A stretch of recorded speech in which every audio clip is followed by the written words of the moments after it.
ಕಾರ್ಯಕರ್ತರ ಅಸಮಾಧಾನ ಶಮನಕ್ಕೆ ಸಿಎಂ ಹಾಗೂ ಡಿಸಿಎಂ ಈಗ ಸಜ್ಜಾಗಿದ್ದಾರೆ. ನಾಳೆ ಕಾರ್ಯಕರ್ತರ ಸಮಸ್ಯೆ ಆಲಿಸೋದಕ್ಕೆ ಅಂತ ಡಿಸಿಎಂ ಡಿಕೆ ಶಿವಕುಮಾರ್ ಅವರು ಸಜ್ಜಾಗಿದ್ದಾರೆ.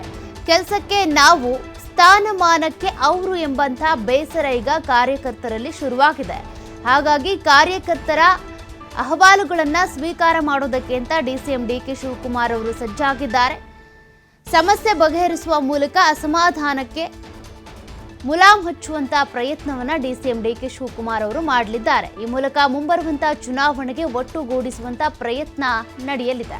ಪ್ರತಿ ವಾರ ಕೂಡ ಕಾರ್ಯಕರ್ತರ ಸಮಸ್ಯೆಯನ್ನ ಆಲಿಸಲಿರುವಂತಹ ಸಚಿವರು, ಅಂದ್ರೆ ಪಕ್ಷ ಸಂಘಟನೆ ಅಂತ ಬಂದಾಗ, ಚುನಾವಣೆ ಅಂತ ಬಂದಾಗ ಶ್ರಮ ಹಾಕುವಂಥದ್ದು ಕಾರ್ಯಕರ್ತರು. ಆದ್ರೆ ಉನ್ನತ ಹುದ್ದೆ ಅಂತ ಬಂದಾಗ, ಸ್ಥಾನಮಾನ ಅಂತ ಬಂದಾಗ ಮಾತ್ರ ಶಾಸಕರನ್ನ ಅಥವಾ ಸಚಿವರನ್ನ ಮಾತ್ರ ನೀವು ಗಮನಕ್ಕೆ ತೆಗೆದುಕೊಳ್ತೀರಾ ಅಥವಾ MLCಗಳನ್ನ ಗಮನಕ್ಕೆ ತೆಗೆದುಕೊಳ್ತೀರಾ, ನಮ್ಮನ್ನ ಬಿಟ್ಬಿಡ್ತೀರಾ ಅನ್ನುವಂಥ ಅಸಮಾಧಾನ ಕಾರ್ಯಕರ್ತರು ಸಹಜವಾಗಿಯೇ ವ್ಯಕ್ತಪಡಿಸ್ತಾ ಇದ್ದಾರೆ. ಹಾಗಾಗಿ ಅವರ ಅಸಮಾಧಾನವನ್ನ ಹೋಗಲಾಡಿಸೋದಕ್ಕೆ ಅಂತ ಈಗ ಸಚಿವರು ಅಹವಾಲುಗಳನ್ನ ಸ್ವೀಕಾರ ಮಾಡಬೇಕು, ಆ ಸಮಸ್ಯೆಗಳಿಗೆ ಪರಿಹಾರ ಕೊಡಬೇಕು, ಯಾವ ರೀತಿ ಅಸಮಾಧಾನ ಶಮನ ಮಾಡಬಹುದು ಅಂತ ಡಿಸಿಎಂ ಡಿಕೆ ಶಿವಕುಮಾರ್ ಅವರು ಸಜ್ಜಾಗ್ತಾ ಇದ್ದಾರೆ.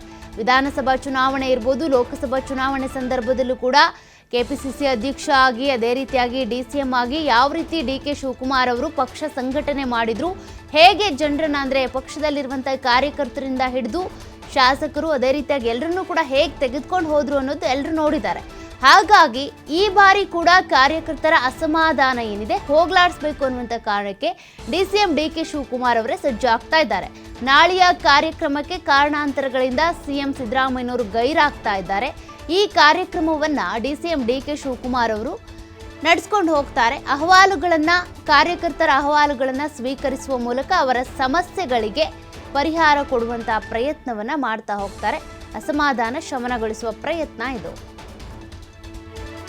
ಈ ಬಗ್ಗೆ ಡೀಟೇಲ್ಸ್ ಕೊಡ್ತಾ ಹೋಗ್ತಾರೆ ನಮ್ಮ ಪ್ರತಿನಿಧಿ ಶಿವಕುಮಾರ್ ಜೋಹಳಿ. ಈಗಾಗಲೇ ಕಾರ್ಯಕ್ರಮಗಳು ಅಥವಾ ಪಕ್ಷ ಸಂಘಟನೆ ಮಾಡಬೇಕು, ಪಕ್ಷಕ್ಕಾಗಿ ದುಡಿಬೇಕು ಅಂದರೆ ಕಾರ್ಯಕರ್ತರು, ಆದರೆ ಸ್ಥಾನಮಾನ ಅಂತ ಬಂದರೆ ಬೇರೆಯವ್ರಿಗೆ ಕೊಡ್ತೀರಾ ಅನ್ನುವಂಥ ಅಸಮಾಧಾನ ಕಾರ್ಯಕರ್ತರಲ್ಲಿ ಶುರುವಾಗಿದೆ.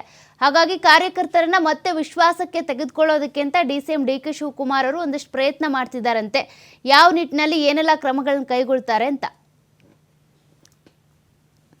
ಒಂದು ಕಡೆ ಶಾಸಕರು ಸರಿಯಾದಂತ ಅವಕಾಶಗಳನ್ನ ಕೊಟ್ಟಿಲ್ಲ, ಕ್ಷೇತ್ರಕ್ಕೆ ಅನುದಾನ ಕೊಟ್ಟಿಲ್ಲ ಅನ್ನುವಂತ ಅಸಮಾಧಾನವನ್ನ ವ್ಯಕ್ತಪಡಿಸ್ತಾ ಇದ್ರು. ಮತ್ತೊಂದು ಕಡೆ ಕಾರ್ಯಕರ್ತರು ಪ್ರತಿಯೊಂದನ್ನು ಕೂಡ ಅವಕಾಶಗಳನ್ನ, ಯಾಕೆಂದ್ರೆ ತಳಮಟ್ಟದಲ್ಲಿ ಕೆಲಸವನ್ನ ಮಾಡುವಂತವ್ರು ನಾವು, ಚುನಾವಣೆಗಳಲ್ಲಿ ಅಭ್ಯರ್ಥಿಗಳ ಪರವಾಗಿ ಕೆಲಸವನ್ನ ಮಾಡಿ ಅವರನ್ನ ಗೆಲ್ಲಿಸ್ತೇವೆ. ಆದ್ರೆ ನಂತರದಲ್ಲಿ ಸ್ಥಾನಮಾನಗಳನ್ನ ಹಂಚಿಕೆ ಮಾಡುವಂತ ಸಂದರ್ಭದಲ್ಲಿ ನಮ್ಮನ್ನ ಕಡೆಗಣಿಸಲಾಗ್ತಾ ಇದೆ ಅನ್ನುವಂತಹ ಅಸಮಾಧಾನಗಳಿತ್ತು.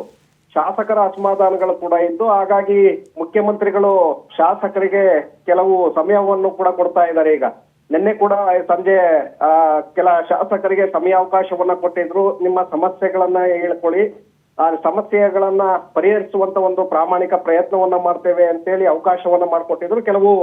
ಸುಮಾರು 25ಕ್ಕೂ ಹೆಚ್ಚು ಶಾಸಕರು ನಿನ್ನೆ ಕಾವೇರಿ ನಿವಾಸದಲ್ಲಿ ಮುಖ್ಯಮಂತ್ರಿಗಳನ್ನ ಭೇಟಿ ಮಾಡಿ ತಮ್ಮ ಸಮಸ್ಯೆಗಳನ್ನ ಅವರ ಮುಂದೆ ತೋಡ್ಕೊಂಡಿದ್ರು. ಕೆಲವರಿಗೆ ಅನುದಾನವನ್ನ ಕೊಡುವಂತ ಭರವಸೆಯನ್ನು ಕೂಡ ನಿನ್ನೆ ಮುಖ್ಯಮಂತ್ರಿಗಳು ಕೊಟ್ಟಿದ್ದಾರೆ. ಇನ್ನ ಕಾರ್ಯಕರ್ತರನ್ನ ಕಡೆಗಣಿಸಲಾಗ್ತಾ ಇದೆ ಅನ್ನುವಂತಹ ಗಂಭೀರ ಆರೋಪಗಳು ಕೂಡ ಇದೆ. ಈಗ ಚುನಾವಣೆಗಳು ಎದುರಾಗ್ತಾ ಇರೋದು, ಜಿಲ್ಲಾ ಪಂಚಾಯತ್, ತಾಲೂಕ್ ಪಂಚಾಯತ್ ಚುನಾವಣೆಗಳು ಎದುರಾಗ್ತಾ ಇದೆ, BBMP ಚುನಾವಣೆಗಳು ಎದುರಾಗ್ತಾ ಇದೆ, 3 ಕ್ಷೇತ್ರಗಳಿಗೆ ಬೈ ಎಲೆಕ್ಷನ್ ಕೂಡ ಎದುರಾಗ್ತಾ ಇದೆ. ಕಾರ್ಯಕರ್ತರನ್ನ ಕಡೆಗಣಿಸಿದ್ದೇ ಆದ್ರೆ ಈ ಚುನಾವಣೆಗಳಲ್ಲಿ ಹಿನ್ನಡೆಯಾಗತ್ತೆ ಅನ್ನುವಂತಹ ಕಾರಣಕ್ಕೆ ಈಗ ಕಾರ್ಯಕರ್ತರ ಅಸಮಾಧಾನ ಶಮನಕ್ಕೆ ಸಿಎಂ ಡಿಸಿಎಂ ಮುಂದಾಗಿದ್ದಾರೆ. ನಾಳೆ ಮಧ್ಯಾಹ್ನ 3 ಗಂಟೆಯಿಂದ ಸಂಜೆ 5 ಗಂಟೆಯವರೆಗೆ ಕೆಪಿಸಿಸಿ ಕಚೇರಿಯಲ್ಲಿ ಇಬ್ಬರೂ ಕೂಡ ಕಾರ್ಯಕರ್ತರ ಸಮಸ್ಯೆಗಳನ್ನ ಆಲಿಸೋದಕ್ಕೆ ಸಮಯಾವಕಾಶವನ್ನ ನಿಗದಿ ಮಾಡಿದ್ರು. ಆದ್ರೆ ಕಾರಣಾಂತರಗಳಿಂದ ಮುಖ್ಯಮಂತ್ರಿಗಳು ಗೈರಾಗ್ತಾ ಇದ್ದಾರೆ. ಆದ್ರೆ ಡಿಸಿಎಂ ಡಿಕೆ ಶಿವಕುಮಾರ್ ನಾಳೆ ಕಾರ್ಯಕ್ರಮದಲ್ಲಿ ಭಾಗವಹಿಸ್ತಾ ಇದ್ದಾರೆ. ಕಾರ್ಯಕರ್ತರ ಅಸಮಾಧಾನಗಳನ್ನ ಶಮನ ಮಾಡುವಂತ ನಿಟ್ಟಿನಲ್ಲಿ ಪ್ರಯತ್ನಗಳನ್ನ ಮಾಡ್ತಾ ಇದ್ದಾರೆ. ಅವರ ಸಮಸ್ಯೆಗಳನ್ನ ಕೇಳಿ ಸಮಸ್ಯೆಗಳಿಗೆ ಪರಿಹಾರವನ್ನ ಕಂಡುಕೊಳ್ಳುವಂತ ಒಂದು ಪ್ರಯತ್ನವನ್ನ ನಾಳೆ ಇಟ್ಕೊಂಡಿದ್ದಾರೆ.